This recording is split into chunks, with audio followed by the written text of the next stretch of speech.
welcome back to the Heikin channel. So today we are learning about parallel lines. This would be the second exercise that you are doing today. So you will need to be able to take notes and hopefully write certain definitions down. So today's learning intention is to investigate unknown angles formed by parallel and transversal lines. Now, I know you might be sitting there thinking, I don't know what a transversal or parallel line is. That's okay because we're going to go through it in this video. So by the end of today's lesson, you need to be able to identify corresponding alternate and co-interior angles, which I will show you what they look like. You need to be able to identify transversal and parallel lines, and you need to be able to find the value of missing angles by using the knowledge of the above two success criteria. So the first thing is transversal lines. So what is the transversal line? The transversal line, okay, is a line that crosses two or more lines. So you see this is L1 for line 1. We could just, line 1, let's just say. This is line 2, okay. It's essentially a line that just goes through two or more lines. So if I had another line here, okay, let's say this was L3, that would still be transversal because it's two or more, not just two or more, all right? If it's one, okay, like that, we would say that this is perpendicular because it can make right angles. And I mean, you could do the right angle anywhere. It doesn't have to be there. It could be here, you know, it could be, let me erase that. It could be over this side. Okay, so as long as it makes right angles, two lines that make right angle, two lines that make a right angle. You might want to write this down, okay? All right, so there you go, two lines that can make a right angle, but you can make a right angle anywhere. Okay, so that's what a perpendicular line is. Transversal, a line crossing two or more, okay? Now, we're going to start into the types of angles. So, the first one we're going to learn about is corresponding angles. So, it is when the lines are parallel, that's the key word, and therefore the angles are equal. So, here we see that these two are non-parallel. So, parallel lines are lines that never meet. So, if we look at this line here, so let's call this line 1, this is line 2, okay? I can see that eventually, if I was to continue drawing this line, like that, okay, it would eventually meet. Do we see that? If I just was to get a ruler and just continue that line, they would eventually meet. So this is called non-parallel because the lines touch. That's why. Parallel lines never touch. No matter how you put the ruler onto the line, it will always continue. Oh, I might not just write that on there. I might just draw it at the bottom. Okay, see? It's sort of like train tracks, you know? Train tracks never really touch each other. So when you see two parallel lines, the angles that are on the parallel line, they are called corresponding and they are equal. So that means if this was 30 degrees, for example, this one here would also be 30 degrees. All right. Now, it doesn't necessarily only have to be on the right side of this parallel line. I could have easily have done, you know, this side of the parallel, and that would be considered corresponding angles. All right, so it just takes practice being able to identify the angle. Now, also, just a reminder that you can pause at any time in this video to take notes. I would highly recommend it. So the next angle we're going to look at is alternate angles. This is when, if the lines are parallel, okay, and the angles that are kind of opposite, okay, they're equal. So here, like I said, these lines will eventually touch. So this is not a non-parallel line. So they cannot be considered to be equal. These rules, these pairs of angles I'm introducing only apply to lines that are parallel. So I'm showing you don't think this is alternate angle, okay? And this is the right. So here we can see the two angles, all right, is this one here, and they would be equal. So that means if I had 50 degrees, this one here would also be 50 degrees because it's equal. All right. Now I know at the moment you might be confused why there is a dot, why they don't just do the line. That's just the question. That's just the sample. All right. But normally when you see an angle, so if I was to redraw that, something that you would see, you know, would just be like that, and then it would be like, if that's 50 degrees, what degree is A? And you could say A equals 50 degrees because they are alternate angles. All right. That's what you would say. So the next one we're going to look at, moving along, is co-interior angles. So co-interior angles are angles that are inside, all right? Do we see inside? Inside. And they equal, okay, they equal to 180 degrees. So when it says if lines are parallel, co-interior angles are supplementary, you just need to know that the angle will equal 180 degrees. That's what this means. Okay, that the angles will equal 180. So here I can tell you that these lines here will eventually touch. So these aren't parallel. So therefore this wouldn't work. This wouldn't be considered, you know, supplementary. But over here, all right, we can see that this would equal 180 degrees, all right, because it's co-interior. When you think of co-interior, you think of like the inside, like interior as in inside, okay?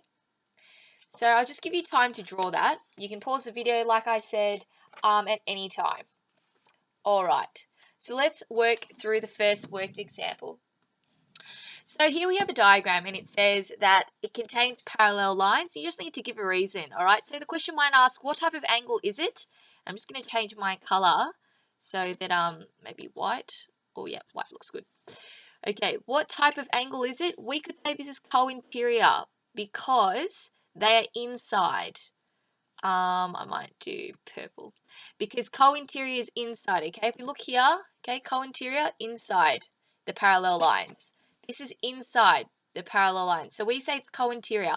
Do both angles equal to 180? That means if I add this angle and that angle, it will equal 180 if this was true. So 101 plus 80, which are these numbers over here on the left, equals 181. Is that 180 degrees? No, it's not. So we say these angles do not equal to 180 degrees. That means that these lines cannot be parallel, okay, because the rules only apply to parallel. Now, you might think that this line definitely looks parallel, see, like if you draw it, but actually, the angle determines whether or not this can be parallel. That's how you can prove that the lines are parallel, by adding up the angles and by identifying what angle it is. So the next one we're going to look at is this one here. So what type of angle is this? This is corresponding angle. Okay, it's a corresponding angle. So the question is, are the angles the same degree? Because the corresponding angles, which is over here, right, they are the same. They equal. So is these two the same number? Yes, they are. So therefore, the lines of this question are parallel.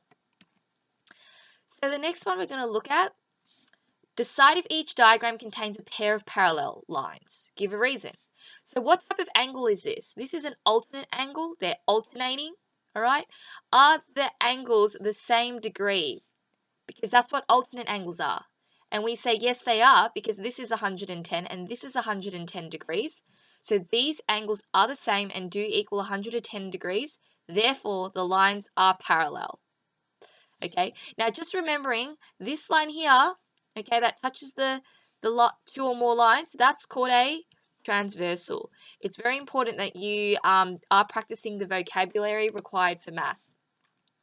So now we've got more angles that we're dealing with. So find the value of each of the pronumerals, give reasons for your answers. So first thing is, let's do A first. This is what I've done in blue. So what type of angle is A? So in regards to the one that they've given us, which is 105, we can say that A and 105 are co-interior. And we know co-interior angles add up to 180 degrees. So now, to find out what A is, we just subtract 180 minus 105, which gives us 75. So we now know that A is 75 degrees. Okay? Now, the next thing is B. What is this? This is called vertically opposite. Vertically, like just opposite. So vertically opposite angles are equal.